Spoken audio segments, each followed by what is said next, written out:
Hey everybody, how are you? Happy New Year's Eve. I hope you all have watched the latest episode of And Just Like That, because there will be spoilers. There will be spoilers. So I'm waiting on Nekia to make a request to join. My good friend Nekia Nichelle, there it is, going live. Hey, let's talk about it. Let's talk about it. Happy New Year's Eve. Yes, thank you. Yes. Hey lady. Hello, Miss Ma'am. How you doing? I had some connection issues here. It's like, I don't know if, what do they say? Mercury is in retrograde, which I don't believe. I'm not a believer of that whole thing, but something's Yes. going on. Yes. Yes, I know. How you doing? Happy New Year's Eve. Happy New Year's Eve, girl. I am doing good. We're gonna go to Clubhouse tonight. It has a beautiful Your girl. house. Okay, Your that's house. right. It has a beautiful gray couch, a nice TV, a great sound system, and we are just and bottles and bottles of wine. So we're gonna just In the have bottle that outside. service. You doing bottle service, right? Bottle service all day, all night. Okay, we get it in over here. Yeah, I love that. Yeah, girl, same here. Same here. Kovisha is out in these streets wreaking havoc. That girl said, "I told y'all to stay home." Now I cannot tell you. My thing is, if one more person tells me that they're going somewhere with somebody, they're going with a small group, or I'm going to this event, and they're like, well, everybody's fully vaccinated. And I'm like, okay, why are we still saying this? You can still get it if you're fully vaccinated, and you can still transmit it if you are fully vaccinated. So unless you have a mask on, there is a great risk that you will get it if you're around other people without their mask. Even if they're fully vaccinated and you think they might have been staying home all day, maybe they went somewhere this afternoon, maybe they hooked up with a boo on the side, who knows what happened. But they could be bringing you some, COVID cooties, not coochie, cooties that you don't even know about. See, my mind is dirty. I'm thinking coochie. I meant cooties. But let's talk about this episode. Jackie texted me yesterday, and she was just like, oh my God. And I had not watched it yet. I watched it later in the day yesterday. And girl, I have to say, everything that you said, Nekia, Nichelle, is just coming to light. It's just coming out to be, it's turning out to be true. Girl. I said Rose is now rocking, and Miranda is just getting her thing on with the ladies. She is hooked on Che like phonics, girl. You hear me? Girl. You hear me? Listen. Listen. All out of order. What are we talking about first? Girl, okay. let me because I know you were screaming. So where do you want to begin? I was hollering. Okay, so I'm gonna start mild, okay, because I have bottled this up for so long, and I'm gonna wait. We go leave the whole 30 minutes for Miranda. You hear me? Okay, that's necessary. We're in agreement. We are in agreement.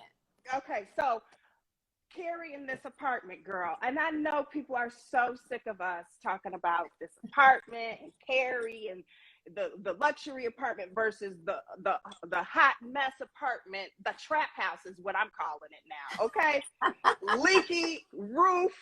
You're having to use a damn umbrella. You don't have a cane, a proper equipment to get up and down these stairs. Miss Ma'am, those knees are not dropping it like it's hot like it used to be.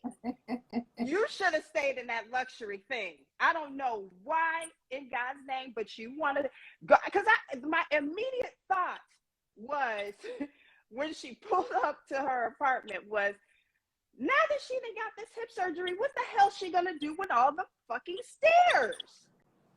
What? Well, we saw, and that was my thing. It's like, but I have to say this before I start talking about the apartment switcheroo, the fact that she is giving up and selling this penthouse apartment. I had some people coming for me on social media. Hi, Gina Dunlap. I had some people coming for me in a kind way. There were some widows who were saying that I was out of touch because I have not been widowed, out of touch with what it's like to lose a spouse particularly when that spouse is not sick, like big, like to lose them suddenly. And I had dialogue in the DMs with one sister who really explained it to me. And I said, you know what? I had to give it to her. I said, you have changed my opinion. I get it. She said Carrie's behavior is spot on to someone who is mourning the loss of a spouse. And she said her not wanting to be in that apartment, she understands. Okay, so I'll give you that, widows.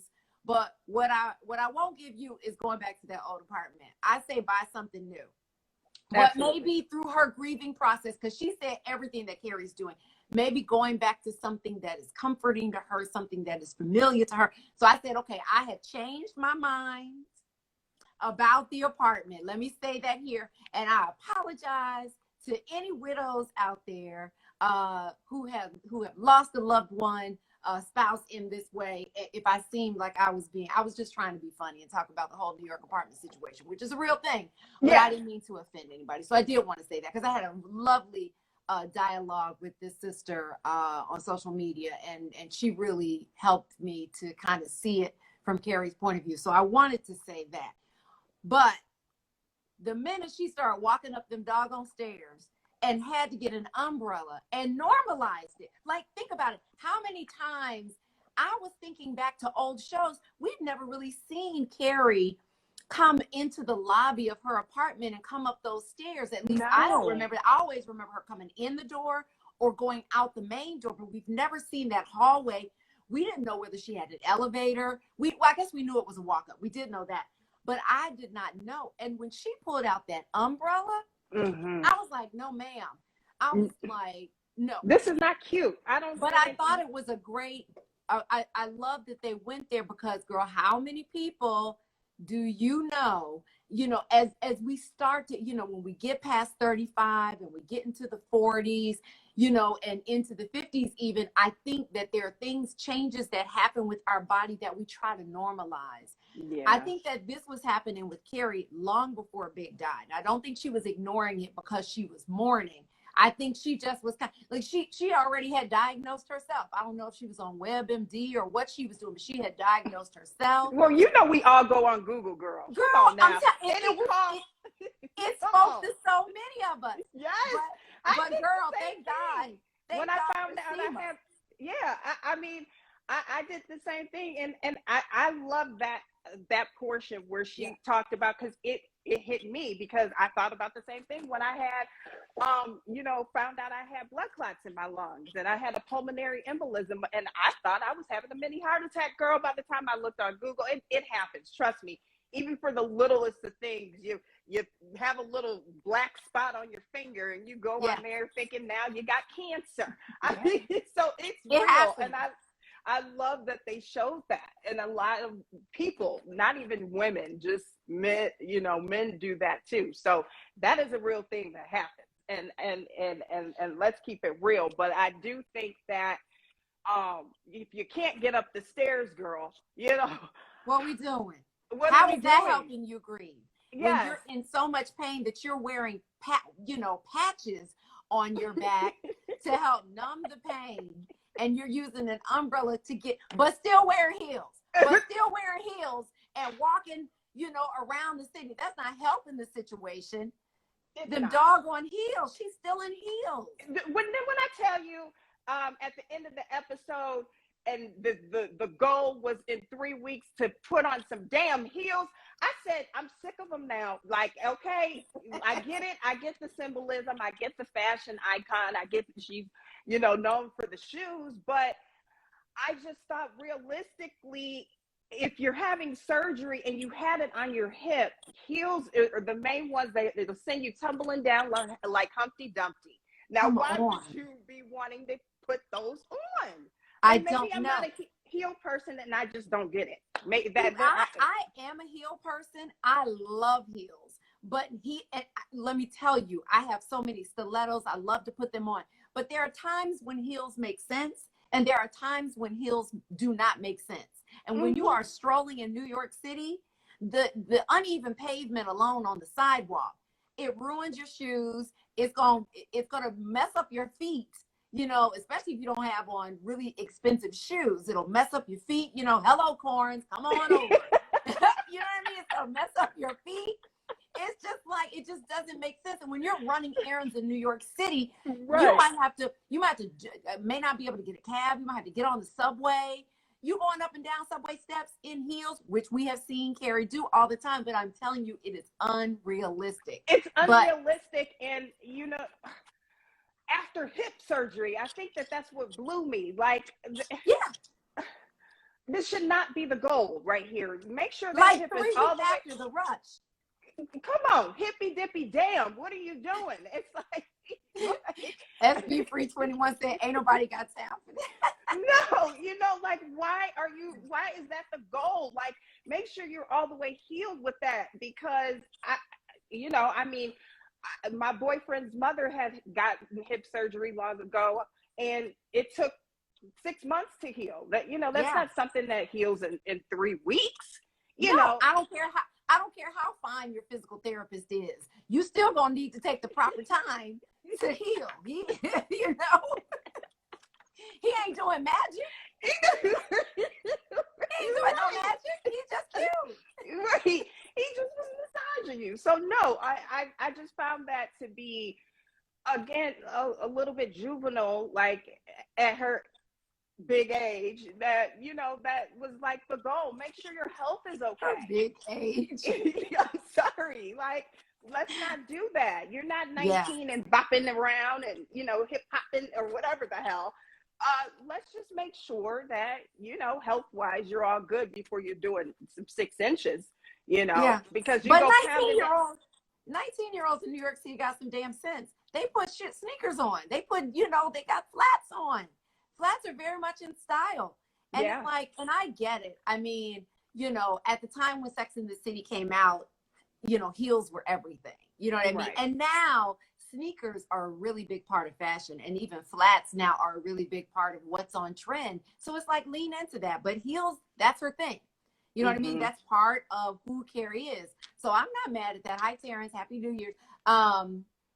You know, I'm not mad at that. It's like, I'm going through, because y'all, Nekia will crack the whip. If I don't read these comments, y'all, she'll be like, Jackie, let me tell you something. You better read them comments. So we're gonna check for your comments so you all can be a part of this. Okay.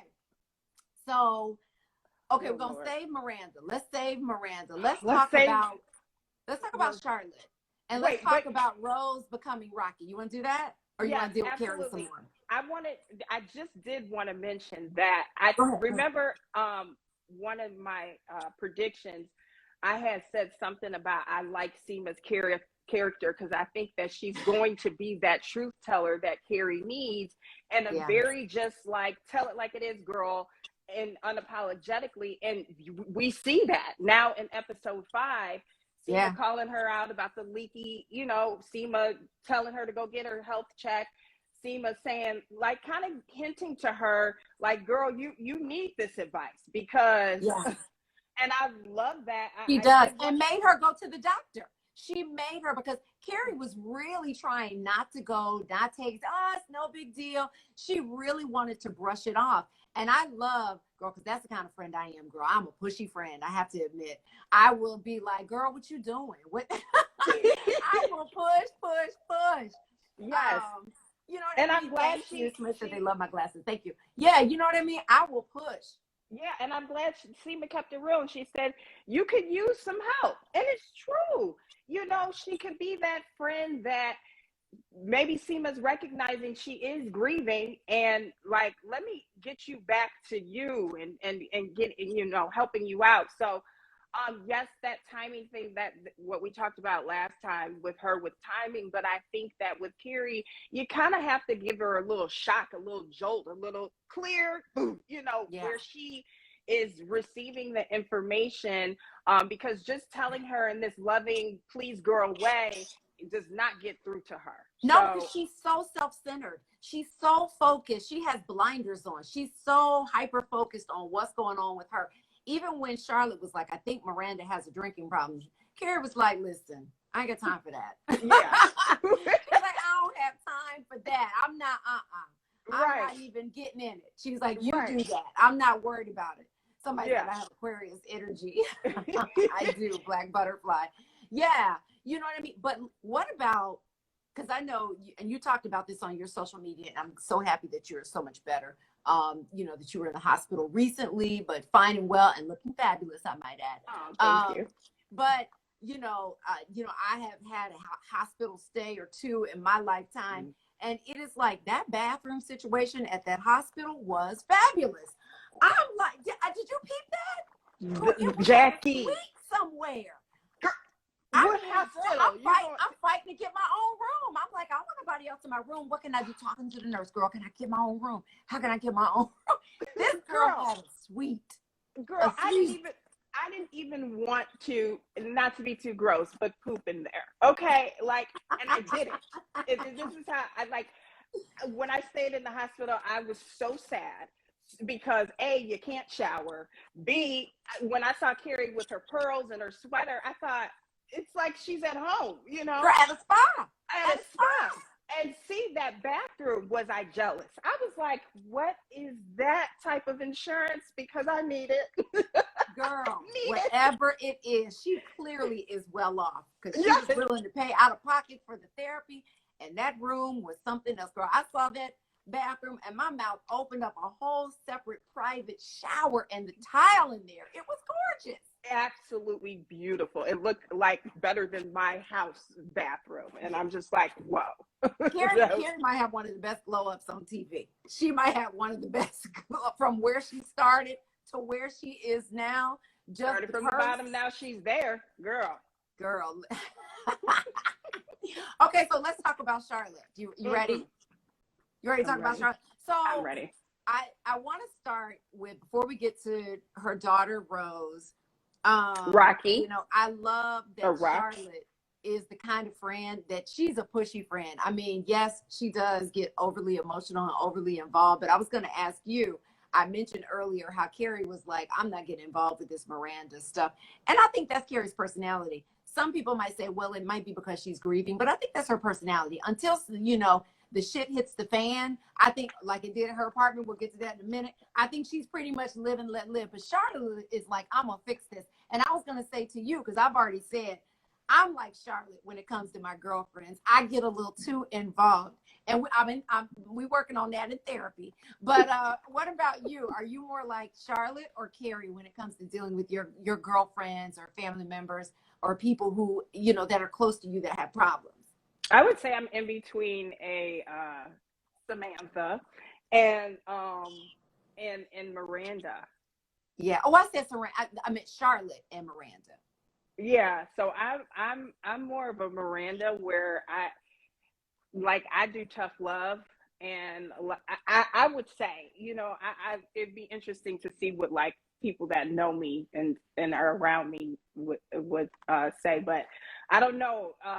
Miranda gives me that, like, I'm tough love. Like, yeah. I'm just like that type of person. I don't get too involved because I feel like Charlotte's more of a mother hen. Yeah. And I'm more of a like, okay, you know, I'm gonna tell you, like, what are we doing? And sometimes my words could come off harsh, so sometimes I just try to say the hell up out of it, because then you're getting mad at me because I said something a little too, you know, and I'm getting better at working on softening how I say things and approaching it with love. So, you know, I'm not coming at you like that. Like crazy, right? Yeah, but I'm not as aggressive as Charlotte. Charlotte's gonna fix it. Well, let's talk about Charlotte and Rose becoming Rocky. So her daughter, we found out, you predicted this in our first episode of doing this after show. You were like, I see something going on with her daughter. Maybe she's transitioning. I don't know. And we see that the daughter, you know, I think a couple of weeks ago, she said she didn't want to be called a girl. Mm-hmm. Now she has changed her name to Rocky. What do you think about that, since this was your prediction? So I think that first and foremost, like I had said, a couple of our recaps back, I said that Charlotte should have had a conversation with, at the time, Rose, to engage what your daughter's thoughts are, what her feelings are. Girl, I couldn't even imagine at that age, my mom, if I had said something like that, my mom, let's talk about it. What are you feeling? What do you like? There's just no way that my mom would have left that bed without having some type of conversation, and then even the next day a follow-up conversation, because now here you are as a parent looking like you don't know what's going on with your child, and you're supposedly a stay-at-home mom, so you should be in her business as much as you're in everyone else's. Come on. Yes. Like, what? Yes. So I blame Charlotte that it's gotten to this far and you don't know, and you guys, you're blindsided by it, which you feel is blindsided because everybody else knows and you don't. That does not look good on you as a parent. That was embarrassing, but I do love how they handled it as a show. Mm-hmm. I love the fact that, you know, Anthony a couple of weeks ago said to her, don't, you know, let it breathe a little bit. Let it breathe. You know, let's see where she's going with this. I think that was smart, because I think Charlotte and her husband, Harry, I think they need to kind of figure out what's going on. I think they need to be in a support group, but they didn't know. And I think that's real for a lot of parents that go through something like this. It's so new to them. It's so foreign to them. That they don't know what to do. Everybody, you may see it happening out in society, but you don't think it's going to happen in your home with your kids. And when it does, because you've been raising these kids for so long that you haven't seen the signs, you know, or maybe you kind of overlook the signs. I think maybe, to your point a couple of weeks ago, maybe they were overlooking things. But I love the conversation that Harry and Charlotte had with each other. I think that's very real. But I also really love the parent, teacher, principal conversation, because I think for a lot of people that may work with kids, teachers especially, they may not know what to do in the moment, right? Mm-hmm. And I think that this gives you a guide, if you don't already know, with how to handle things. You know, if you were to have how to have some understanding about it, and really how to deal with the child as the child is not a problem, to let the child lead, you know what I mean, to follow the child's lead, rather, because it seems like Rocky knows exactly what they want, and the parents, to your point, are still catching up. And I love that they had that conversation as part of the show. I think that was a real teaching moment for a lot of people. Yeah, absolutely. And I, you know, again, I'm not a parent, so excuse me, I don't know what the right way is to approach a situation like that with a child. But is there a right way or wrong way? Is there a perfect guide to parenting? No. And so it was great to see that Charlotte and Harry were flawed in a certain area in parenting, because Lily makes it look like, I mean, she, with the piano, that girl can play, you know, she's damn near Mozart over there, you know? And she's a reflection, Lily. Yes, of, you know, what Charlotte and Harry feel as though, you know, she's not a problem child, where they feel as Rocky is. And I think that maybe that's why, you know, Rocky and Charlotte decided to kind of ignore, or, you know, kind of overlook it, just because Lily makes it easy for them as parents, you know, I mean, and then now here it is a challenge, and they both want to, they feel it's a reflection of them and their parenting, which it kind of is, but it's not about you, you know. Yeah, it's about it's not. Rocky's experience with her identity, with sexuality, and all of that. And you got to take out you trying to live vicariously through your child, and just let your child live, you know? Yeah. But, you know, Miss Tasha 76 is saying, but the school, and I agree with this, the school should have had a meeting with with Charlotte and Harry to discuss the name change. That is true. I do think that was a problem, that they gave her the go ahead to change her name at school without without calling the parents in, I do think that schools should involve parents with that, parents in decisions like that. So I definitely agree with that. Yeah, absolutely. But I mean, Charlotte, if she is so involved in the school activities, I still don't understand what the fuck. Like, why don't you know what's going on?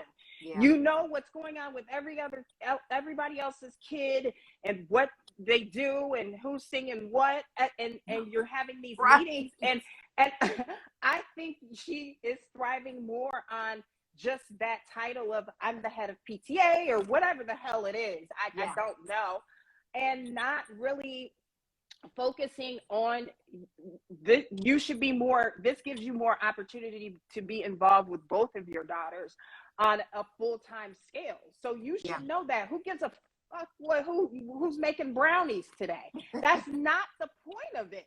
And I think that with that, it gets, you know, you get lost in the sauce of trying to be the best parent, teacher, mom, or whatever it is, and not really focusing on who needs your attention the most, which is Rocky. Yeah. And I think that I think that's an excellent point. And I think that now is the time. I would love to see Charlotte pull back from being so involved with outside activities and really focus on educating herself. I'd love to see her join a support group of other parents that are going through this and dealing with the same thing so that she can learn. And I would love to see her spending more time with Rocky, trying to learn. And like, I'd love to see the parents have more of a conversation and continue to, as a family, go to therapy, talk about, like, I want to see them work through this, but I'd love to see Charlotte lean in much more than she has been. And you know, she missed the signs that had to be there. This, you know, Rocky didn't just say, you know, I'm changing. This had to be a process over time. Whereas, you know, as you were saying, Charlotte probably saw Rocky as being difficult, as just being that difficult child, when Rocky was saying, no, this isn't working for me. This box that you have me in, this perfect little girly girl, this is not working for me. And she had to figure it out for herself. And once she did, you know, I respect her for making changes. But that school should have called them parents and said that. Yeah. I completely agree. So, girl, we got to talk about Miranda before we run out of time. Girl, this gonna be the whole rest of the show. We have to talk about girl. First off, she drunk Amazoning. She's ordering things. That's dangerous. That's probably the most dangerous thing. She is ordering shit off Amazon and don't even know it. Girl, if I did that, I would be broke. Girl, and I order too much stuff on Amazon when I'm sober. When I was drunk. Oh my God. And at that moment there, I said, if she don't bust them bottles down the damn sink, I'm done with her. Okay? Because that was your clear indication, ma'am, you got a problem. Okay. Girl, go ahead. I was gonna say she needs to take a full sabbatical, girl, with some monks in the mountains, a vow of silence. Like, she needs to get her, she is all over the place. But I called it, Jackie. I called it. You called the sexuality part of it, that something would happen with her and the podcast manager. Yes. But what bothers me about what's going on with Miranda is that the audacity, the nerve to have this little sexual encounter when you're supposed to be watching your friend who just had hip surgery. Not only, she had to tell you once at the hospital, this is a private situation. This girl doesn't belong in this circle, in this type of intimate space. So then she's so giddy. Oh, come on up. She invites her up to the apartment. A, that's wrong. B, she takes her, she's not watching Carrie anymore. And then she gets drunk again, doing tequila shots. And then she gonna have sex in that small ass apartment. But this is my whole point of the falling head over heels with Jacque. I knew Miranda when she started to go back on her stance, and now you want the shotgun, you want, you know what I mean? Right.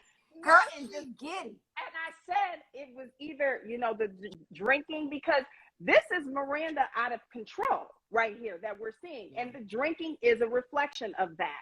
And I had mentioned that the pandemic probably, heightened that, and her being unhappy in this marriage. And bada bing, bada bow, if she didn't say that on episode 5 and had her meltdown with it, I said Miranda she was on the cliff, the edge, honey, because and then the audacity of her not wanting to talk about it. Oh no, Miss Ma'am, Miss Ma'am. Oh, she was gonna brush it off.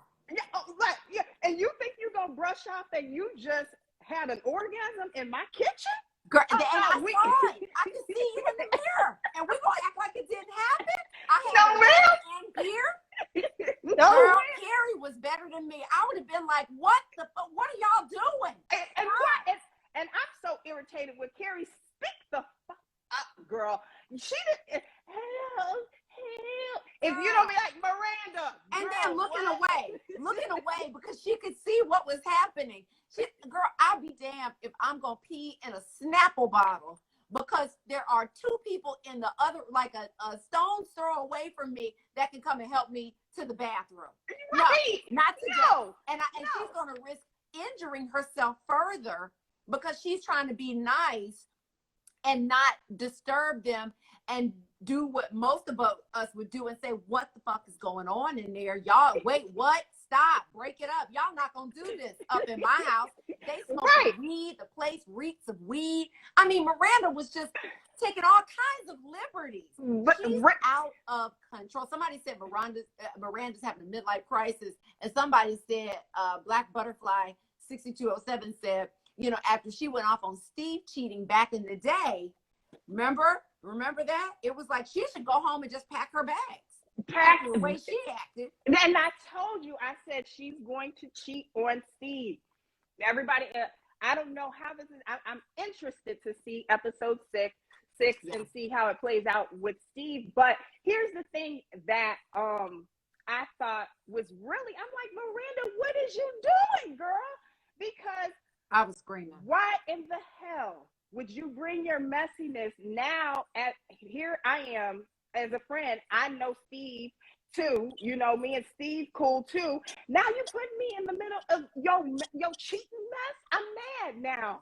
Now I gotta, you know what I'm saying? Yeah. Like, just morally, you have to grapple with this. Girl, we would have had to have a friendship timeout. The fact that they got together with Charlotte like a couple of weeks after that or whatever, girl, I would not have seen Miranda for a minute. We would not have been speaking. I would have been like, get the fuck out.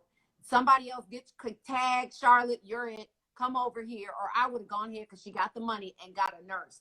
But I would have been like, you need to get out. But I am glad that even though she didn't say anything when the sexcapade was going on, she did, force Miranda to have that situation and made her, say, you're married. What are you doing? I think Miranda, here's what I want to see. If this happens, is Miranda, I can't remember who said this. Somebody said, is this a midlife crisis? Is this Miranda just kind of reaching out because she's so bored with her life and so unhappy and going through a crisis, or is she going to go down this avenue? Because we remember famously when Anne Heche got together with Ellen and they were the happiest couple, and we all thought, well, who knew Anne Heche was a lesbian? Well, maybe she, I don't know if I can't remember if she said she was a lesbian or bisexual back then, but after her relationship with Ellen, she went back to dating men. And it was like, so I don't know with Miranda if she's bisexual, if she's full on, if she is a lesbian. I don't think she knows. I feel like she's just out there looking for adventure. I think Che represents adventure for her, something exciting because she's bored. And so I'll be interested to see if she and Steve can repair what they have, if they can fix it, or if she's gonna move on. See, I don't think this relationship with Che is going to go anywhere. I think she's searching for something, and somebody just said that she's looking for happiness. Let me tell you, Connie Williams said that. Let me tell you about Che. The reason why it won't go anywhere, I feel, is that because Che is like, Che is used to getting women and having fun. This is going to be more important for Miranda and her journey than it is Che. You know, I don't believe that the writers are going to make Che and Miranda be in a relationship happily. You know, I believe that Che's gonna be like, oh, you know, I wasn't really feeling you like that. I was just having fun. Whereas Miranda is ready to give it all up. I don't think. I think Miranda might be in for a rude awakening. I think Che may set her straight, or she may end up hurting Che. I don't know what's gonna happen with that. But Connie is saying something.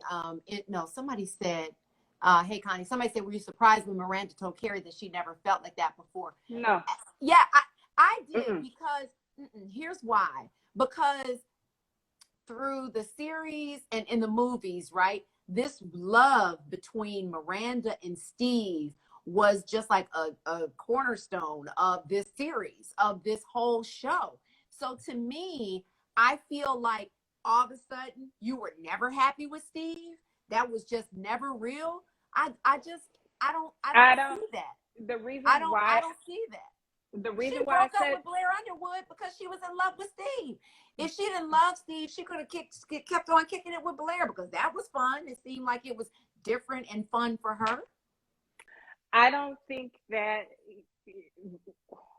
So at that time, yes, she loved Steve, and your love can change. But no, but she said she was never. Think about what she said though. She made it seem like she was never happy with Steve. Like she, you know, it wasn't just the orgasm that she had. She was just saying that she said, I was never happy. Like she hates her marriage. She hates her life. Because I still was not shocked about that. And the reason being is how hard of a time Miranda had adjusting to having a partner.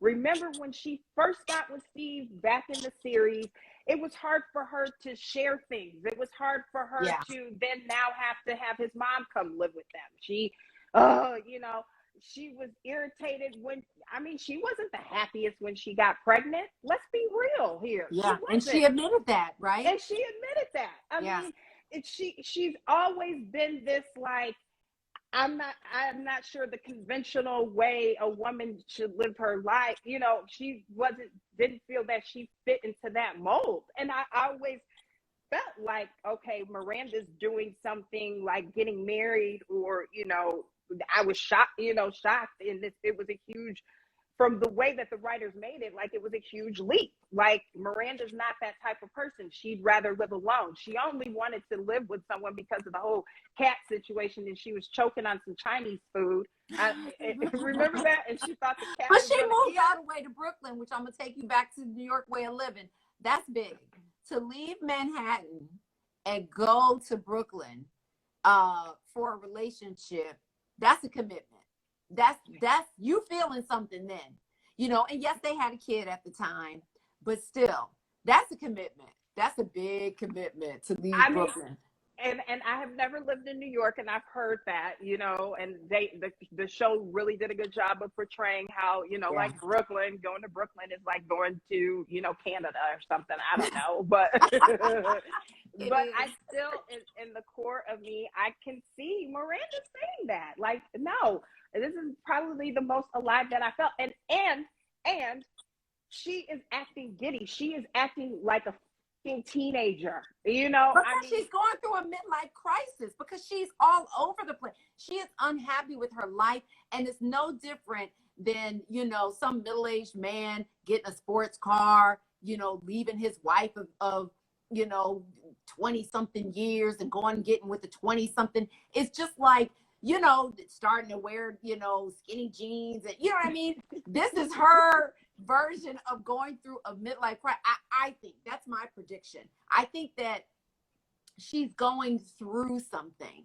And that's driving her actions. That's driving the drinking. That's driving the doing what she was doing in Carrie's apartment with Carrie right there. That is so out of order. At least if they were in the penthouse, there was more space. There was more privacy. There was more privacy to close the door. When somebody said either way, she needs a therapist. Yes, Lala, she does. She does need a therapist.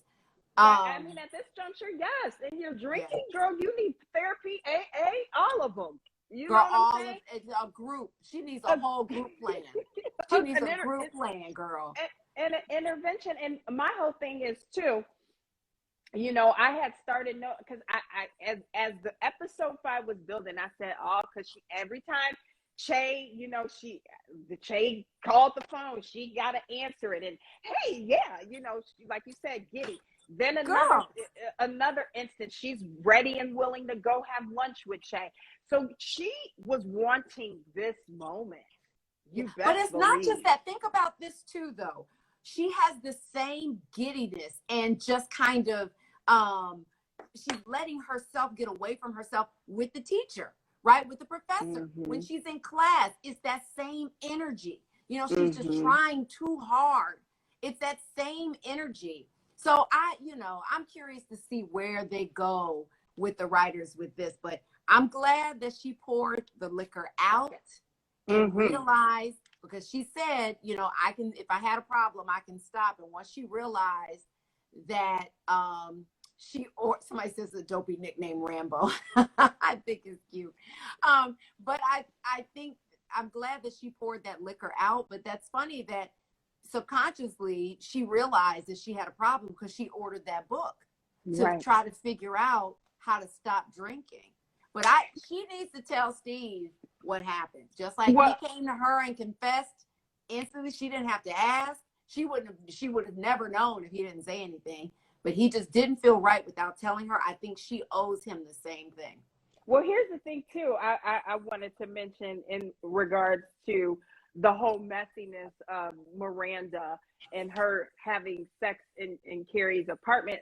Girl, first of all, I had to pause it. Let me tell you, when it was coming on and it was leading up and they're kissing, I'm like, okay, let's stop it now. You know what I mean? Yeah. I said, oh my God, I was like covering the TV because I said, if Carrie wakes up, y'all, this is about the shit's gonna hit the fan, okay? Yeah. And she woke up, but the whole thing, that I was like, that adds an extra sloppiness to it is this is Carrie's boss. I know. And Carrie brought that up. But Miranda is out. That's what I'm saying. She's out. She's all over the place. Yes. Like, she needs to be cool, man. Like, she is all over the place. Like I said, she needs a sabbatical with some monks in the mountains, a vow of silence for about 3 months. Nobody's gonna miss her. Brady's not gonna miss her. Steve's not gonna miss her. Nobody's gonna go. Girl, go. I was gonna say no sex, but it seems her and Steve haven't been having any. So, you know, and maybe that too. Maybe she was said in years. But you know what? Another thing that I want to mention. I talk about this often with my girlfriends, and whenever I work with students. Society kind of trains us as women to feel like we have to get married and we have to have kids. And so when you don't do those things, you feel like something is off. Just like, Naya, the Professor Naya was saying, she was relieved when, the treatment failed. And Miranda saying, you know what? It's hard being a mom. And there's some days where I hate it.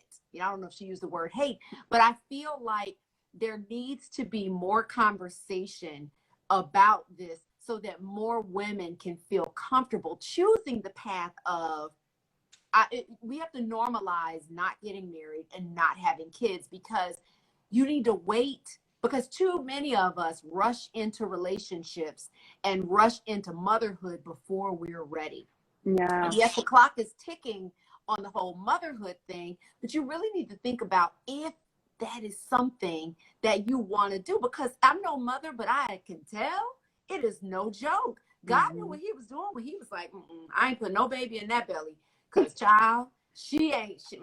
She's a handful. She needs all her energy to take care of herself. He knew that.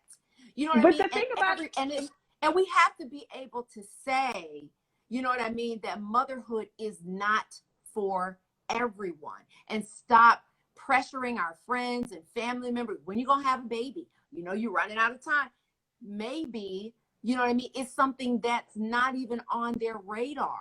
But people would like, I remember I went to my gynecologist when I was in my 30s, and she was telling me, you know, just out of the blue, so what you gonna do about the baby? You know, she didn't know if I was dating someone. She didn't know anything about my life, but she was just saying to me, time is running out. And I get that if it was something that I wanted to do, I did need to be thinking. I was not even thinking about it until she raised it with me. And then I had to have that conversation with myself about whether or not it's something that I wanted to do. And I thought it was, but then eventually I came to the conclusion that it wasn't something that was for me. And I think someone like a Miranda would probably have been better off if she had never married and never had kids. but and that's my whole point. Is I think that Miranda just fell into societal pressures at the time when she ended up, because the whole catalyst. I mean, yes, she loved Steve, but her moving forward was, I feel like, the marriage or whatever was because she was, you know, she had Brady. And Yeah. I mean, Steve was there, and you know, she loved him, and she fell into the societal pressure of going down that path. Because I Yeah. remember that episode where she was home alone and she choked on some stuff, and she felt like it's gonna be me, and this cat may eat me and my brains if I happen to die in this apartment alone. Right. And So, then her girlfriends, except for Samantha, are, you know, we see Carrie pursuing big. We see Charolette, you know, in her her first marriage and her second. So, you know, as your friends around you too are getting married or having kids, and particularly if you're part of a clique or something like that, and your girls start, you know, like what we saw on Insecure in this season, you know, when your girls are moving on, sometimes you can feel like, oh, you can feel left out. You can feel like, maybe I need to, you know what I mean? right. And it's like, we have to normalize women, particularly young women, realizing or really giving some thought to whether or not marriage and motherhood, you know, whether or not that is for them. You know No, what and I mean? I completely agree with that, because you know, people need to even stop asking when you're having a baby, because you don't know what's going on with people's uterus. I mean, people have fibroids. I found out I have fibroids. You know, you don't know if they're having complications, and that may hit a sore spot. So just that question alone needs to, you know, hang that up, get it out of our vocabulary. You don't know if somebody just had a miscarriage. You don't know what's going on when you're creeping into and being nosy about their personal life. It is personal, you guys. Do not ask women about getting married, about having kids. Ask them if, like, unless you know them, I wouldn't even have that conversation. Gina Dunlap, who I know really well, says that I think she's going to have a mental breakdown, meaning Miranda. I think she's having it. Yeah, Gina. I think she's in the midst. I think we're here. Yeah, we're here. I think she is having it. Wait, there was something else. Oh, I can't believe you didn't bring this up, but I'm gonna bring it up and then I'm gonna hand it off to you, because I know you want to talk about them reintroducing Samantha into the storyline in a big way, because you are team Samantha. This girl didn't even want to watch this reboot because Kim Cattrall wasn't going to be a part of it. She just did not want any part of it. But wasn't it interesting? It was that very they had that whole exchange. Yes, I thought that was very interesting. And part of me for a second thought, is Kim Cattrall, you know, speaking with the producers and the writers, have they patched things up to introduce? I'm going to predict it, and I might be wrong. Girl, if they do it. Like, if it doesn't happen this season, it could happen second season. They are leaving, because they could have said what they said in the past and closed that door. Well, they did not have to deal with Samantha, but maybe they're trying to do that for people like you who are really hardcore team Samantha. Well, here's the deal. The first thing I thought was it was interesting that Charlotte, here she go nosing, being aggressive and saying that she thought that, Carrie should have let Samantha know that she talked about her going in her vagina. Girl, and why? I was like, why? Yeah, right. And so that wasn't except because I asked my boyfriend, because he kind of watches it when I'm watching it, and I said, is that something like that someone should take into consideration, that here's a story about my coochie? You talked about coochie earlier. Yeah. And then I need to call her and verify if that was okay. I guess he said, yeah, I mean, maybe someone doesn't want that information out that they were digging up your there. Private parts. Like, what difference does it make? And Samantha is on the other side of the world. Yeah. And Samantha, knowing what we know of Samantha and who she is, why would she care? She would give a damn. And I'm like, Charlotte, what? Like, why are you even bringing that up? Samantha was saying stuff very vulgar in public. She didn't care who heard and who knew or whatever. So the fact that Charlotte was pushing for that, I thought that was so odd. But then that made me think, are they trying to introduce Samantha? It did make me think, like, maybe Kim Cattrall is, there's a moment that she could come back. But I'm holding on right in here that no, Kim Cattrall is done with them. I don't know. I say there is an open door here. I feel like there, because again, they could have never mentioned her again after those first couple of episodes, after that whole funeral, and she sent those flowers. They could have been done with it. I think they are courting her. I think possibly something like somebody's having a conversation with somebody. I think that it could happen, and I would be over the moon if it did. Wouldn't you be happy if she popped up in that finale? Absolutely. I would absolutely be thrilled if she came on my screen, because I do miss her. Again, they're trying to introduce someone in her place. Anthony's going to lunch with them, and he's as close as Samantha. Yeah, that I would be like, let that slide. But I love that they did that. That works for me. It works for me that he slid into that he knows the girl. We've known him forever. Mario Cantone is such an amazing actor. I love him so much. I've loved him throughout this series. He has the great lines, some of the best lines on the show. I know you don't love that he called Nicole Ari Parker's character Black Charlotte. I've always liked Anthony and Mario playing that character. And I was, and it's so funny because when they did go to lunch, he mentioned that. He said, I'm glad you guys allowed me to come in. And so, and I like that the writers, they knew that we as a viewer would think the same thing. You know what I mean? And he mentioned that and broke the ice that way. So I thought that was kind of cool. And he does have pointers like Samantha. It does give Samantha He's got vibes. the zingers. He has, So I'm loving that. And it's fun to mix up the foursome of girls and add a man in there. I think is an interesting twist. I just want to read this comment from Gigi. I don't know if it's Shaffron or Shafron. Says that we were talking about women who really aren't cut out for marriage and motherhood, but they kind of, society forces them into it. She said also these poor guys with women who don't really love them. Marriage is hard even when you're crazy about the guy and dying to have family. Bringing up the point that that when you don't have that, when the woman is just there because she feels like she's forced to be there, then that just changes the whole dynamic. Women, and after a while, you get tired of playing roles, and maybe that's what happened with Miranda. But I just wanted to read that comment because I thought it was a really good one. Yeah, I think that to some degree, Steve takes away Miranda's spark. Yeah, I do feel that, and I feel that she's feeling that now.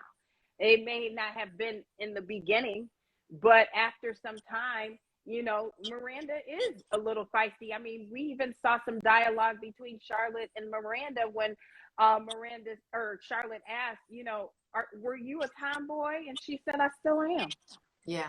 You know, Yeah, I love that. And but I wish that conversation would have gone further. I wish that Charlotte wasn't like, oh, I'm dealing with something, you know, with Rose. I wish she would have talked to her about that and had that conversation. You know, it's interesting that they had these new characters, and all the women that are the main characters in this show, the three women, now have these other women that they have these relationships with, these friendships with, and other things with Miranda. Well, no, not with the professor, but that they're having these very personal conversations, because I think that speaks to life, right? As you know, get older, different people come into your life, you know, so it's even though they're a tight core group, it makes sense that because of how their lives have evolved, they're going to have other friends come into their lives. So I love how organic it feels that these new characters that just happen to be diverse, which we love, are becoming a bigger part of the narrative. And we see the dimension they have, you know, they're multidimensional. They're not just one note. You know what I mean? Like you know, with Nicole Ari Parker's character, you know, being in a room full of Black millionaires, you know, and to have that whole conversation about Black art. And it's nothing that's new. You know what I mean? This is old Black money. You know what I mean? But here's the thing that is a consensus, and I'm looking at the comments that I keep hearing by Historio Frank. He said, you know, the show is so cringe. And again, I feel as though there are moments that in life are fucking cringy. You know, they are cringy when it comes to, you know, race or politics or motherhood or whatever, you know, integrating, you know, Black people within your circle. It is cringe. It's cringe when it happens out in the world. I can't stand it, because it's like, why do we need all of this? But it is what makes it real. That's what makes it real. So we have to get over the cringe. It's cringy, yes. But life is that. It's life. Yes, when you have a you know, someone that's white wanting to touch a Black person's hair, but it happens. We deal with it every day, all the time. All the time. Let me read some of these comments, because there's a lot of comments here, and I know you're gonna crack that whip. Connie Williams 432 talked about Miranda had to learn how to act excited over Brady's sonogram. Yep, that's true. Lula B Design said, I don't think Kim is coming back. They're being very strategic about the character. People love Sam. They do. So yes, I agree with that. They do. R. Cooper Photography. I love you, Jacque. I love you too. Somebody earlier said, commented on how beautiful you look, ma'am. I didn't catch it. It was early on, but they were saying that Nekia looks amazing. I didn't catch who said it, but that was early on. So I just want to let you know that in case you missed it. Let's see, Gigi Shaffrin says, also Samantha Jones is a common name, could have easily let it slide. That's funny. That's true. I think I said that. Gigi also said Charlotte being Charlotte and pushing reconciliation. Something of Wonder said there might not even be a second season. You bite your tongue. You don't say that. That's blasphemous. There's going to be a second season, and we'll be back for it. If you believe someone of the recent stories that came out, well, I don't know. I would like to see more of Nicole Ari Parker. Me too. The show is so cringe. That's the comment that you were talking about. Let's see. They are getting validated and satisfaction. Oop, dang, girl. From the different women. Nicole Ari Parker for Charlotte, and Seema for Carrie. I thought episode 5 was the best of the series so far. Yeah. Last week's episode is still my favorite because of those conversations. Are we allowed to ask any media questions? Only related to the show, because I mean we only have so much time. So if it's a media related question related to that, then yeah, ask away. But yeah, I have seen, and I know you have too, just out in the media, there have been some negative reviews just about the series overall. Yeah, you can't please everybody. You can't please everybody, and I've learned that a long time ago, and I just suck it up, sister, because I always say, I sit here on the couch and I always say to my boyfriend, I'm like, I would hate to be the president or having to be the decision maker for a masses, because good God Almighty, you can't. Somebody gonna be mad about something. Yeah. It's the name of the game. It's the nature of the beast. There's no way that everybody is gonna like this. There's elements of it that, and just to let you know, the YouTube video that we post with this, girl, people are loving our commentary. I'm telling you. I love it. That's good. It is picking up so much steam. I'm like, oh my God, this is great. But there's people in those comments. Some people are saying I'm white and I never have these issues. But there are white people out here that only stay within a white centered circle and don't get out and don't have other friends of other ethnicities. So yes, it may not reflect who you are, but it's reflecting of maybe women in this tax bracket. Yeah, you know what I mean? Absolutely. Yeah. Okay, wait, a couple more comments. Okay, so history of Frank, histrio. I don't know how to pronounce that, but it says I guess to the series coming back. And then something of wonder said, LOL. Okay, I'll be there if there's a second season. I hope there is, and I hope Kim comes back. Listen to this. I love this. I want some Sam and Jay scenes. How amazing would that be? Yes. That would be amazing. Because remember, Samantha had a relationship with a woman back during the series, which was really interesting. I love that moment. And I would love to get, Samantha's commentary of Miranda. I'm pretty sure Samantha would have been like, finally, girl, I've been waiting for you to come out, Yes. But because we always get the dramatic Carrie, and yes, it was really nasty of you, girl, and sloppy to be, getting your orgasm on in my kitchen. COVID is still rampant, ma'am. No. That was they and ma'am. So that was really sloppy, but I feel that Samantha would come in with the comic relief and like, oh, chill, Carrie, you was cheating with Natasha's husband at the time. She would check her, she would check Carrie too. Like, don't get too high on your horse, boo. Oh, girl, she could check Carrie in so many ways. What she did to Aiden, cheating on Big, cheating on Natasha, like cheating with Big on Natasha, like so many things. She could get all up in her. But somebody made a comment earlier that I think you may not have seen, but I think you would agree with. They said of the women that they feel like Samantha is really the best when it comes to being a friend that's ride or die, that's there for her girlfriends. And I said, I know Nekia didn't see this comment because she would have been like, hell to the yes. But somebody said that earlier. She's a good girlfriend because she would move mountains. She would move mountains. Women. And her girlfriends are her, it's her relationship, her first, I feel like Samantha's relationship. Her first love. It's like the priority. Yeah. And girl, all the free PR stuff she did for them. Think about all the things she did for them for free.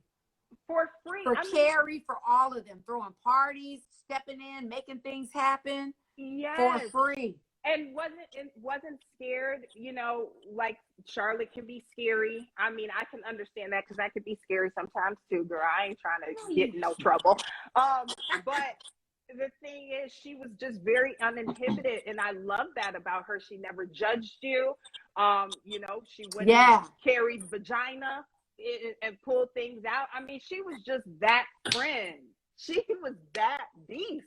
She was, love her. and never would mention it. It was not a big deal for her. She would never go on somebody's podcast and talk about what she did for Carrie with that IUD. But for Carrie to talk, I feel like it's Carrie's place to talk about it because, like, to your point, it was her vagina, and Carrie said that too. So I feel like, but Samantha is that friend. She knows how to keep a secret. She knows how to be private, and she is not judgmental. She lives her life. She doesn't want anybody judging her, and so she's not judging anybody. Gigi says you should make this a regular IG live, so fun and interesting. Girl, why do I? And Black Butterfly 6207 said, love this recap. Thank you. We love doing this. I love your commentary. Says Histrio Frank. What is that? I love your commentary, but the show is trying it. What do you mean? What do you mean is trying it? His trio, Frank. Maybe it's that. I don't know what it is. Tell me the pronunciation. No, please, somebody just said Betty White died, and I need them to stop playing. What? Did she die for real? Somebody just left a comment and said that. I'm gonna be real mad because somebody look and let us know, because we can't do it while we're on the phone. Listen to the creator Michael Patrick King's podcast. He introduces the new Black writers and their impact on the storyline. Yes, there is a great podcast called and just like that, the writer's room or something like that. It is a great his trio. Okay, thank you, Frank. There's a great podcast that really talks to the writers. So I mentioned Kelly Goff in the last episode. She was the guest on the last episode of this podcast. They have not released the podcast talking about this episode that we're talking about. But if you're looking for podcasts, there's one about the fashion of the show. But I love the one that's officially part of HBO until they hire us. That's officially a part of HBO that talks about the show and has the writers in the room. So I love that. Yeah, there's some great podcasts. The thing when people, talk negatively about the show that I don't understand is, we and I'm talking about the Black community, we complain that we don't have enough shows that, highlight us or include us and not even include us in the writer's room. And I feel like, and just like that is doing that. They've heard concerns from fans that, okay, you need to be more inclusive with things, and they're doing it. So then what more do you want? I don't understand it. And we've just lost Insecure, which I commentated on, wrapped up the top biggest shows of the year. And I mentioned, and just like that, reboot and Sex and the City and its impact on the culture. And I watched the documentary about Issa Rae and how she was really diverse, really diverse, giving people that never, couldn't get a chance. She gave them that opportunity. So here's another show on HBO, and they're trying to change their ways. They're saying that, hey, we heard you, and we're going to do something about it, and we're going to show. Give them a chance. It may be an overload of, race issues and, political issues and, sexuality issues, but how are they, what's the right way to do it after you learn you made the mistake? What's the right way to do it to rectify that? So yeah. I just don't, sometimes it's very frustrating for me, because I understand your grievance, but damn, we're never going to get anywhere if we keep arguing. Well, they doing too much and they trying too hard or whatever. Okay, so then what? They just keep it what it was before? No, there has to be some change and drastic change. So you're seeing that as a viewer.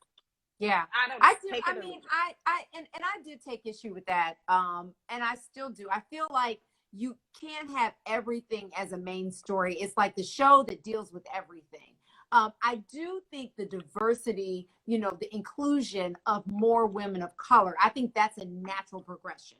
But I feel like just like Miranda's story, Rocky's story, it's just like within the circle. With Sex and the City back in the day, they used to balance it with the girls are dealing with something, but then somebody that they know will come in and deal with something and introduce a topic into the storyline. I would have liked to see a little bit more of that. But yeah, because it's too much. But I think what people's main issue is, I think people, this is my theory, who have a problem with this show or this reboot, they have a problem with these women being in a different space, being older, not looking like they used to look, not having sex like they used to have, not, with each of them in one episode, all of them could have been having sex with somebody different. They're in a different place in their lives and they're dealing with different things. It's not just about dating and being out there doing those things we talked about, trying to find a man, trying to get married, trying to have a baby. It's not about those things. They are where they are right now. They're past all of that. And now they're trying to figure out their life. And I think it's refreshing to have a show like that that's having these conversations. that's not just about, because again, you know, Sex and the City was a lot about dating, a lot about, you know, finding a match, you know, for you. And women are more than that. And so I'm glad that the show is evolving in that way. So people have to kind of, you know, change their mindset and give this show a chance and kind of rethink their expectations and not hang on to what the show was, and to give these women a chance to evolve, because so many women out there have evolved right along with them. You know what I mean? And so you have to give it a chance. Somebody said that it was on TMZ that Betty White died, and TMZ, as much as I hate to say it, usually does not get it wrong. Which is horrible, because she's been in the news so much lately, as you know, because she's about to turn 100. She, you know, her 100th birthday is just right around the corner, and they were gearing up for a big celebration for that. And she's been doing interviews privately, but we have not seen her publicly. So we don't know health-wise. You know, you've seen comments from her written, but you haven't seen any video of her in a long time. She's 99. You know, about to turn 100. Somebody said TMZ is reporting that. So that's probably right. And here's the thing, that TMZ gets it right, unfortunately. Yeah, my whole love for women exploring the world started with Golden Girls. I love that show. You know what I mean? And they hit on diverse issues. It just wasn't dating. They talked about race and bigotry and all kind of stuff. I mean, oh God, she is a national treasure, and she's the last of those ladies from the Golden Girls that you know, was alive. She was the last one. Yeah, absolutely. So that's a huge loss. She's so beloved. Yes, and as Connie Williams says, the Golden Girls showed women of a certain age demonstrating vitality. Like, yeah, I love the fact that Golden Girls portrayed 4 women in their, you know, 60s, 70s, still, you know, living together, cohabitating, dating, you know, dealing with issues going on in the world. So just being single, right? Yes, being single, being widowed, being, you know, just being. And I love that it was so successful because, as you said, this is what's happening. A lot of people are not used to seeing Carrie older, Miranda older, Charlotte older, and dealing with grown woman shit, because this is where it's at. And we have to get past that. We have one thing that I would love for people to stop saying is, "Ooh, she looks old. Ooh, that person looks old." Like, stop saying that. Stop commenting and allow women to age. Like, stop forcing women to, you know, hide or feel like they have to hide from getting older. It's just like, and it's like, I had to catch myself. You know, it took a while for me to get there, but I didn't even hear myself saying it. A lot of times we don't hear it, which is why I'm saying it. But we look at women on TV, whether it's a newscaster or somebody that we haven't seen in a while, an actress or somebody, and it's like, oh, they look old. And, you know, it's like, I love this Sarah Jessica Parker said, because so many people were bombarding her with comments about how much older she looks. Well, she's older. She's actually older. So what do you expect? Do you want everyone to, you know, look like they're 20 or unnaturally, you know, be trying to hang on to youth? Let us age. Let women age and stop it. But we have to stop doing it to each other, particularly women. Yeah, I have noticed women saying it about other women. We have got to stop saying, "Oh, she looks old." You know what I mean? Stop it. She looks like she gained some weight. Yes, I did, and I mean, I was eating good. Let it go. What you want from me? Let people live. Or, you know, you never know. Somebody could be going through health issues. I mean, do I really need you to remind me that we're in the middle of a pandemic? Yeah. Come on. And the world is, you know, we're on the verge of a civil war when it comes to racism in this country.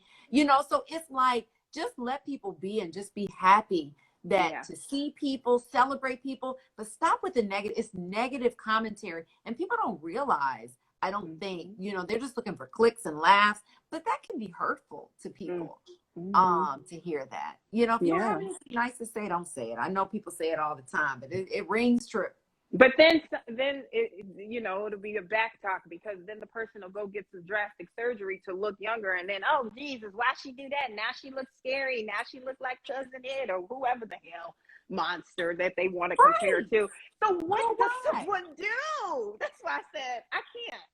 Girl. I stopped listening after a while. But Historio Frank, you asked if we talked about Charlotte recruiting Black friends. Yes, we did. You could go to my YouTube at Nekia Michelle.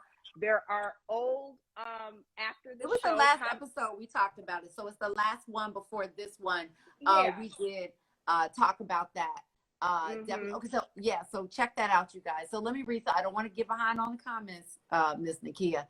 So Lula says, I think it's getting better, meaning the show real fans will stick with it. I don't know what Crawford means by acceptable. Oh man, they should not have hyped you. I don't know what that means. Oh, not hyped it up. I got you. Oh, hey, Lieutenant Reed, what you doing? My cousin sitting here. I love that men are in here for, this commentary. I love it. Because they definitely have something to say. Now, I want to talk about oh, that's my cousin Elliot, by the way. Her 100th birthday is in January. The show is such a classic, so we can expect the critique from so many when it doesn't meet expectations. That's true. I want to talk to you too, what you had mentioned earlier. Go ahead. About Samantha and how they're like trying to, I think, maybe bring her back. There's another. Nah, I didn't lost my train of thought. God dog it. I hate when I do that. Listen, girl. When I do that. Y'all tune in for the show. That's gonna happen. That is going to happen. We are going to want to say something, and we're going to lose our train of thought. But fortunately, we have so many things to talk about that we can continue going and come back to it. Y'all talked about that. So you're ahead of me. Exactly, because then you talk about, so I'm just reading comments, y'all, because y'all don't. Nekia will she don't play with these comments. But no, I don't know how many episodes are left. So this was episode 5. Are there 8 or 10? Nekia, do you know? Girl, I have no idea. That's what I was gonna mention. Okay, I just thought of it. Sorry. There you go. You reminded me.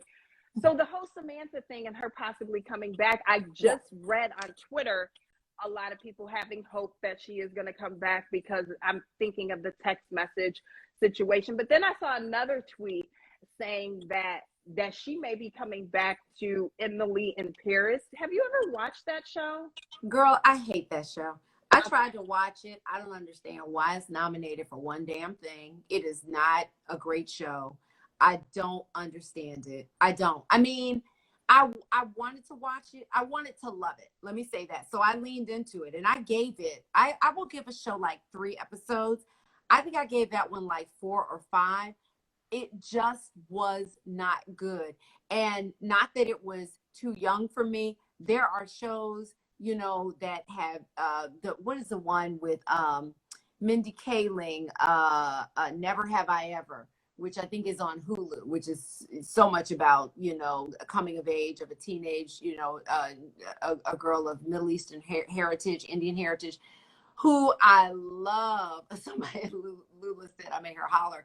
It's about Emily in Paris it is not a good show. I don't know how this, and there were reports that the creators of the show courted members of the Golden Globes, because they were still up and running back in the day when it was nominated for they really went on this campaign with the media or with members of different academies so the show could be heavily nominated. It is not a great show. It's just not. It didn't appeal to me, because I'm not at all. And I watch, you and I, we watch everything. It is not a good show. I do not get it. But yes, there are those reports that Kim Cattrall could pop up on that show. Girl, somebody said it's mediocrity in your face. It's white TV. I just don't get it. And this is what's so even more wild, is that people I was looking at commentary, and somebody said if you are a real Sex and the City fan, you would like Emily in Paris, and I said that's lies. Just that's lies. Everybody, look, it's lies. It's nothing but lies. Because ain't no way you telling me that Emily in Paris I'm supposed to enjoy. No, it's trying. She is trying too hard to be so cute, the cute American in Paris, and no. Yeah. Just go watch the movie Sabrina and be done with that. You don't have to watch his Emily in Paris. And now I have not seen the second season. I don't even know if there's been a second season, but the first season I couldn't even get through because it was so bad. And Google it. People talk about how bad this show is. You know, it just no. We're okay. We're fine. So with if Samantha pops up on that, I might tune in to like check that out just because I love Kim Cattrall. But girl, just save it. Save your energy and come on back to Sex in the City. Come on back, girl. Yeah, let's mend those fences. Somebody said the second season was just as bad. See? Yeah. So let's do predictions because, girl, we've been on here, about an hour? I know. We got to wrap it up. So let's do predictions. Oh, they said the second season of Emily in Paris has a fine black English man on it. Okay. I was going to watch it because Kate Walsh is on, but Kate Walsh is on Emily in Paris? Girl, that ain't going to save it. That ain't going to save it. They need to just cancel that show. Cancel it. Bridgerton is about to come back for season 2. Okay, so I have to admit, I'm not really stop. This is going to hurt our friendship. Are you getting ready to tell me you did not like Bridgerton? Nekia! Jackie. Let me get some more champagne. Girl, I'm going to be like Miranda today. I'm doing a Miranda today. I'm going to have to get a second glass. I got to get a second glass of champagne. You got Jackie. me up here drinking in the afternoon. What? Sorry. How did you not like Bridgerton? Jackie, I have a hard time getting into period pieces because there's not a lot of black people for me. There were tons of black people in the show. But I heard in that one it is. My mom absolutely loves it. Recommended it to me. How many episodes did you watch? 0.0.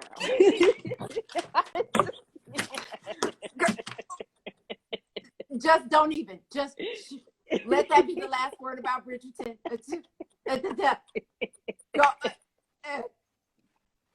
I will be the hell quiet. That is your homework.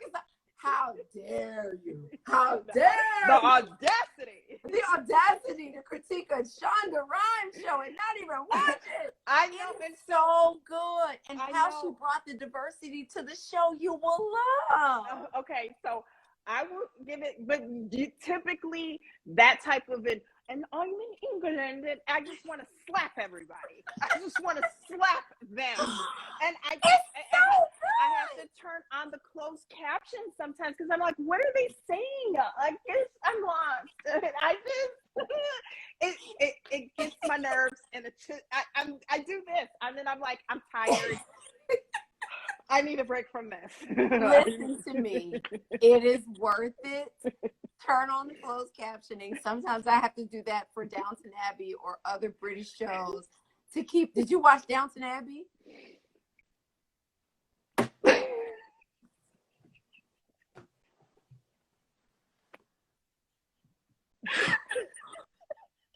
Nekia. What?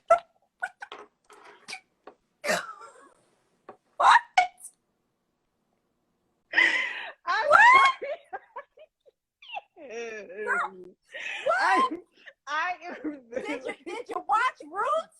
That was a period piece.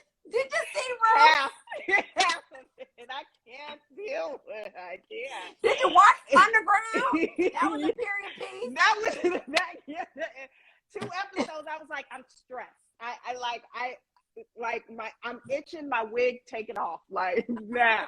Like, because I actually went and covered the red carpet for Underground at the TCAs one year. Yes. And they sent me 2 episodes for a screener, and girl, I like my stomach was in knots, the beatings, they're running.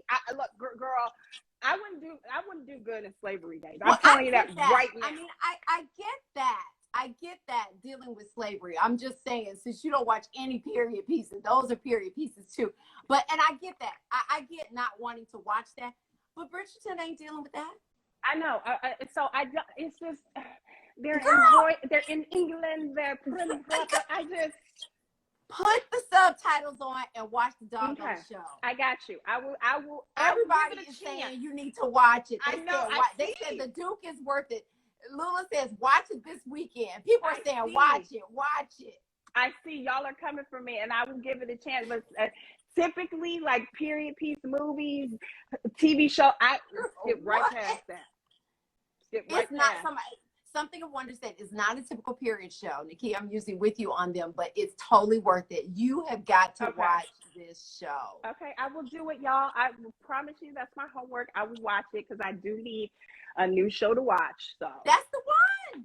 I will do it. You guys have convinced me. Okay.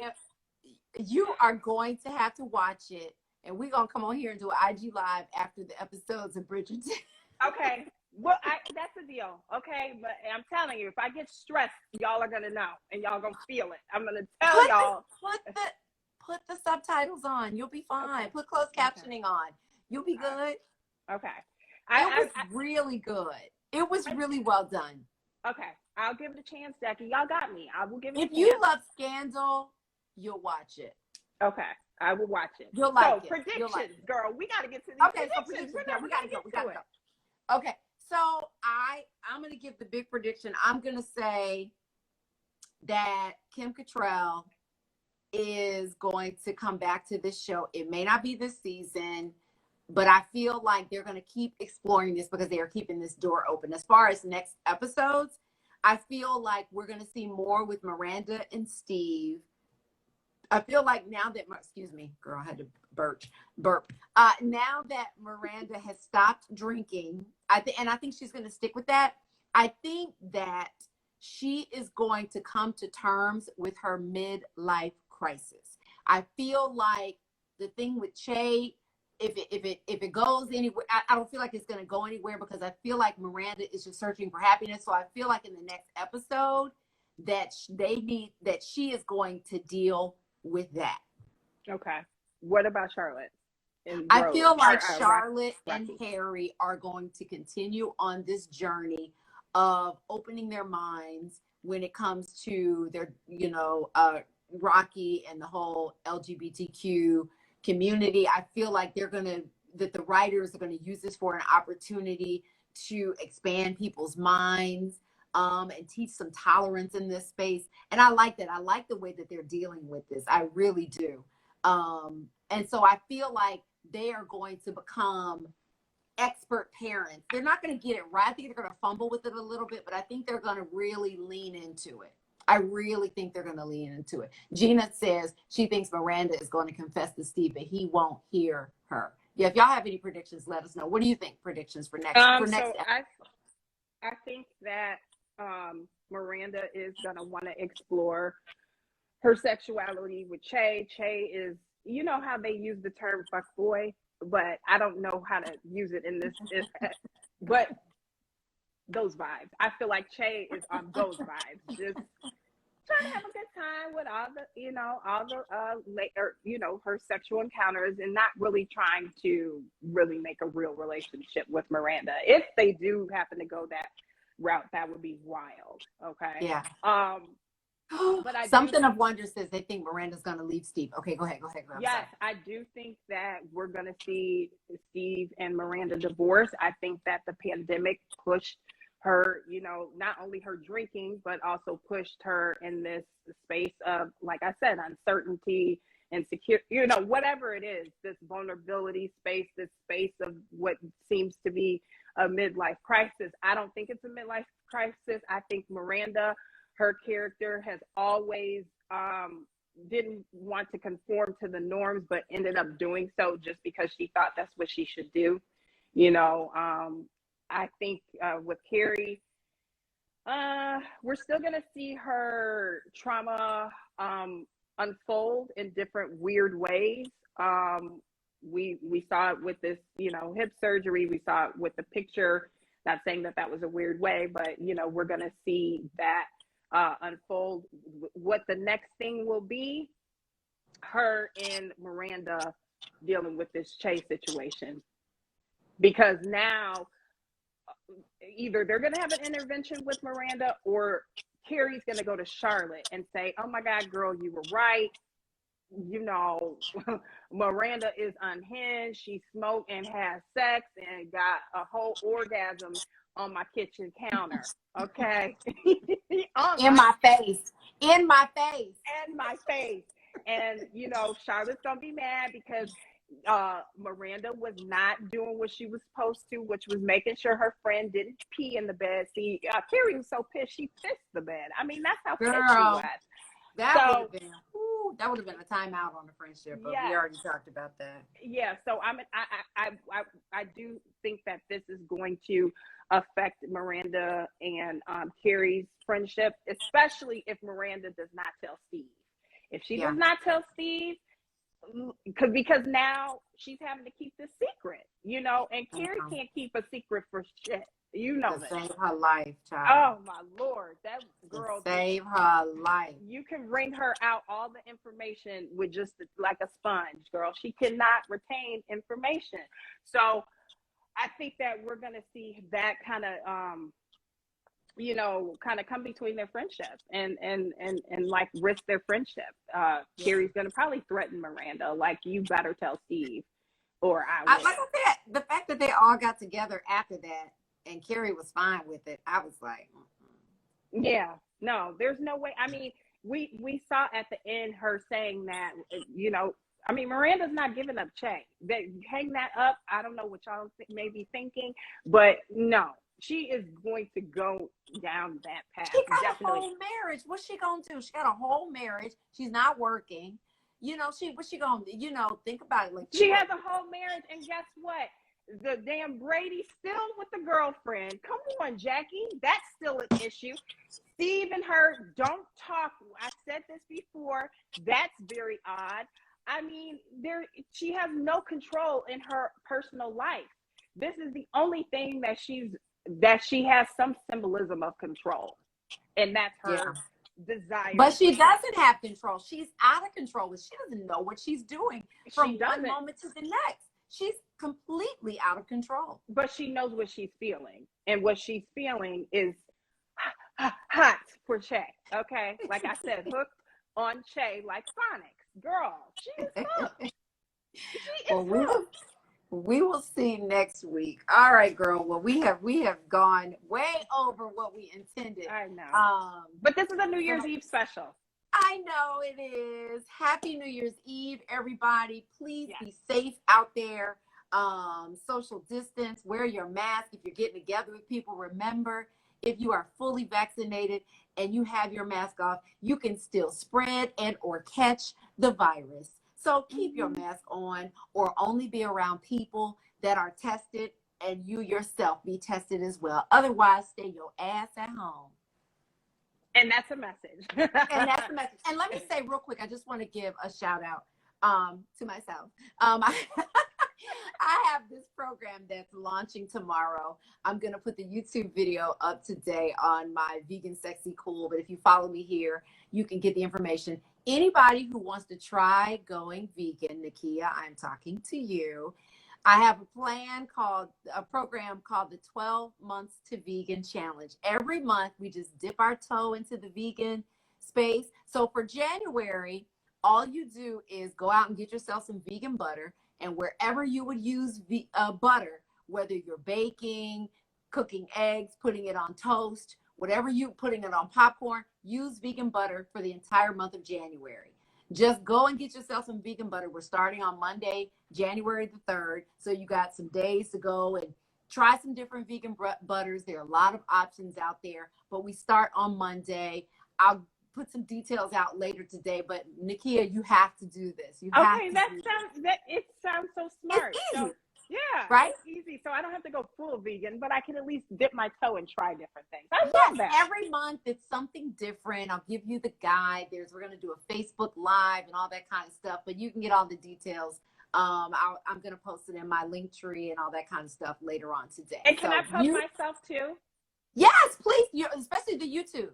Yes, please, you guys, if you can support my YouTube channel, because the support that I get from you helps me, you know, grow as a creator and get other opportunities and be able to finance myself and be, you know, my own business owner. So if you guys can head to YouTube at Nekia in the show, look up my name. It should be easy to find me, and subscribe. And then also to keep an eye on and just give some views to our after the show videos on there as well, and other videos that I do. So just support, guys. Please support. Yes, let me tell you guys, this woman right here, she is so brilliant and so talented. I adore her so much. Please support her and everything that she does. I just know she's just you know, just one of those great folks out there. She just really is so talented and as kind as she is talented. So yes, support all that she does. Thank you, Jackie. I love you. I keep telling, she's a tech genius too. I'm telling you,